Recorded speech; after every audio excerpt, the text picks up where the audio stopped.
Yeah, former Attorney General Alberto Gonzales is one of 6 Bush administration officials that a Spanish court is moving toward prosecuting for allegedly violating international law when they created legal justifications for torture. In addition to Gonzales, the complaint names former Justice Department lawyer John Yoo, John Yoo's former boss at the Justice Department, Jay Bybee, who remarkably is now a high-ranking federal judge. Also, Dick Cheney's former Chief of Staff, David Addington, former Undersecretary of Defense, Doug Feith, who was famously described by General Tommy Franks as, quote, the effing stupidest guy on the planet, and former Pentagon General Counsel William Haines. Now, Spain has decided to go ahead and seek these prosecutions because they are one of 145 countries who've signed on to the 1984 Convention Against Torture. What countries signed up for when they signed that treaty was the responsibility, the obligation to investigate torture cases, especially when one of their own citizens was allegedly abused. That is an obligation that Spain is taking very seriously. The Spanish judge who is moving this case forward is the same judge who got the former dictator Augusto Pinochet arrested in 1998 while he was on a trip to London. Now, Spanish lawyers say arrest warrants in this current case involving American officials could be issued within weeks, maybe even within days. What's the likelihood that our little American gang of 6 will actually stand trial in Spain? Well, according to the New York Times, quote, it's a near certainty that the warrants would not lead to arrests if the officials did not leave the United States. If the officials did not leave the United States. That's a big if. Isn't this all sort of embarrassing? I mean, for not only where Jay Bybee works, but for all of us? I mean, first of all, is it okay to be an American federal judge if you get indicted in another country? And second of all, more importantly, why is it Spain who's doing this? Why aren't we doing this? We signed that same treaty about torture. Why do we need to outsource justice to other countries? One possible hope for us cleaning up our own mess is the Obama administration's decision to nominate Don Johnson to head up the Office of Legal Counsel, the very office that gave the Bush White House the green light for their adventure into the land of enhanced interrogation techniques. Now, the Justice Department and the Office of Legal Counsel under George W. Bush argued that they had discovered some mystical, heretofore invisible legal power that would allow the president to order violations of the Geneva Conventions with total impunity. When it came to torture specifically, they said all the accepted definitions of torture were no longer accepted, and they had a new definition. And their new definition was so narrow that, in essence, you could torture people left, right, and center without ever having to call it capital T, go-to-court torture.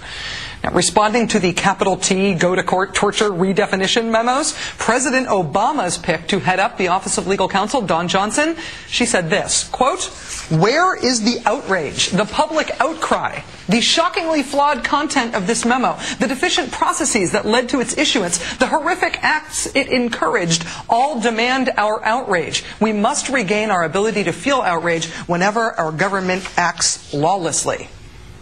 Wow. What a difference an administration makes. Imagine having the where is the outrage person in charge of the Office of Legal Counsel instead of the guys she was so outraged at. So why hasn't Don Johnson been confirmed yet? Well, because Senate Republicans are holding up a vote on her nomination.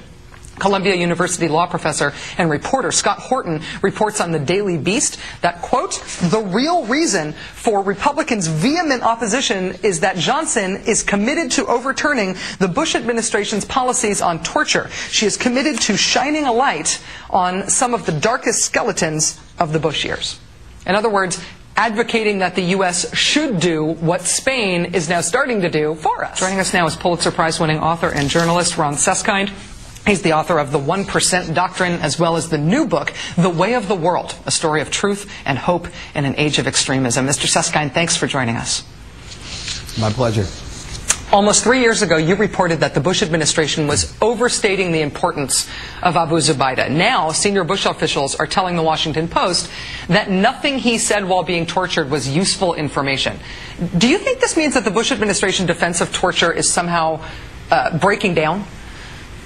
Well, you know, we always knew it would break down right about now when this administration was out of power. Remember, there are lots of officials across these years, Rachel, who were up at night saying we've done the wrong thing and now what do I do?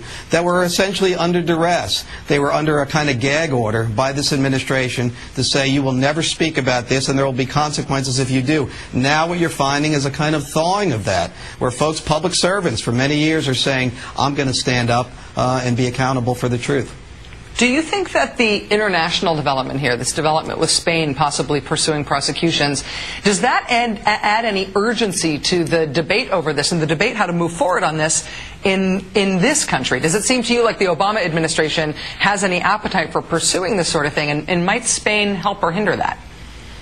Well, you know, it's interesting because, you know, here Spain is essentially taking the lead. Other countries, Italy and others, France, may jump in as well. And it puts the United States in a very difficult bind. Here we are hoping to regain our status as the moral leader, as those advocating rule of law. And the Spaniards are jumping ahead of us. It could place us in a very difficult spot going forward where the United States is behind the pack. And we are actually having to dance to a tune being played by the Europeans. That's not what the Obama administration wants, certainly not what Don Johnson is going to want.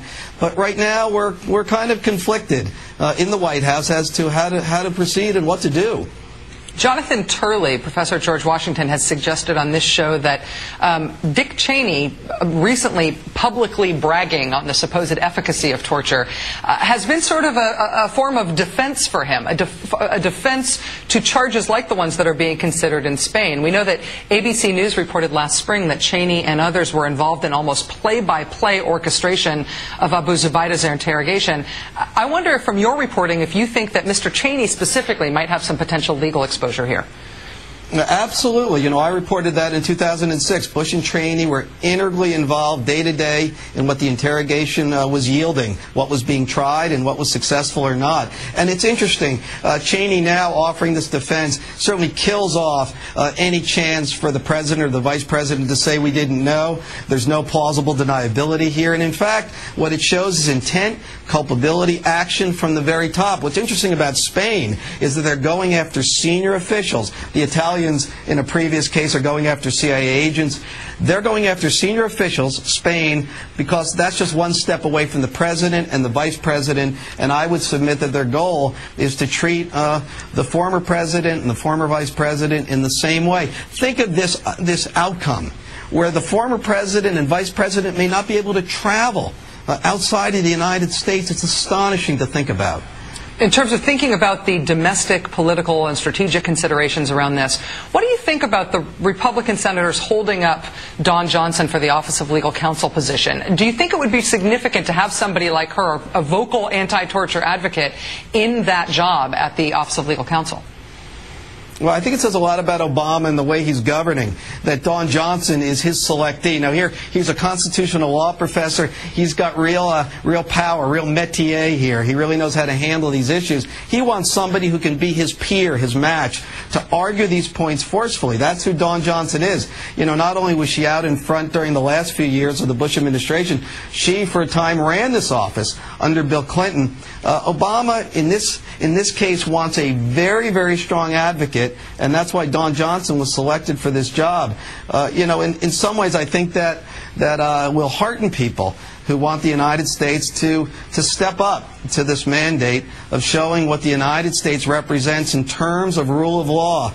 And that's really going to be a decision at day's end of the president and of this administration at the very top, whether they want to walk down that path. It's not going to be easy. But ultimately, the yield will be something that I think people will be thankful for years from now once the United States recaptures that most precious thing, moral authority. It's going to take some work, though.